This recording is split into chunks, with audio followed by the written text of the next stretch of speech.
I don't trust him as a president. He always uses like horrible rhetoric to oppress the minorities. He talks about women in a degrading version. He talks about how he wants to separate families due to prejudice.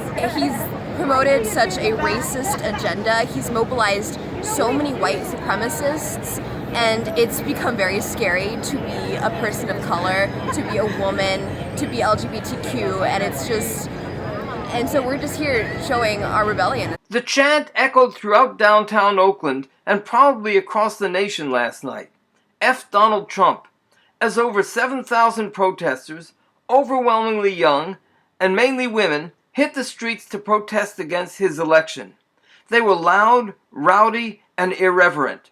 The corporate-controlled politicians, liberals included, are busy trying to tell us that now that the election is over, we have to accept him as, quote, our president. But that's not what those young people were saying. Not my president was a common sign. Here are a few scenes and some thoughts on the protests in Oakland.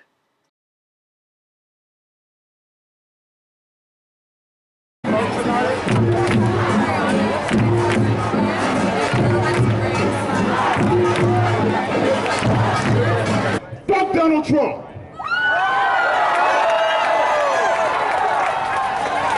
Fuck Donald Trump! But let me tell you something. Donald Trump is one person. It's a systemic problem. Because our liberation is their liberation, and their liberation is our liberation, and my liberation is your liberation, and your liberation is my liberation. And I can't get free if you're not free, and we can't be free if you're not free. And none of us will be free. A Palestinian speaker provided an international perspective. To the streets of Oakland!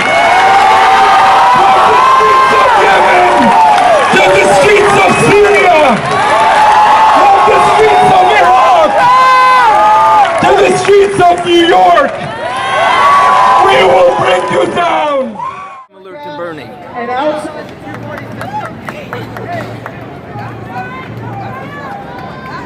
minimum wage to $15 an hour, and we're helping spread it around the country.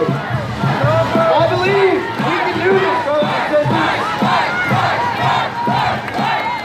Defeated. The workers united will never be defeated. The workers united will never be defeated. We need working class unity. But one thing we saw from Occupy Oakland was that we also need a clear program and a clear perspective of where this new movement is headed. And we need to clarify what are the next concrete steps along that way. And for that, we need a democratic discussion amongst ourselves. We also have to beware of the liberal Democrats who will try to seduce us with fine words and nice-sounding sentiments back into the Democratic Party, which is the place that movements go to die. In the end, let's remember the words of Fred Hampton, the great revolutionary leader of the Black Panther Party who was murdered by the police and the FBI in Chicago. He called for fighting racism with solidarity, and he said, "We're not going to fight capitalism with black capitalism, we're going to fight it with socialism." And he called for the international proletarian revolution.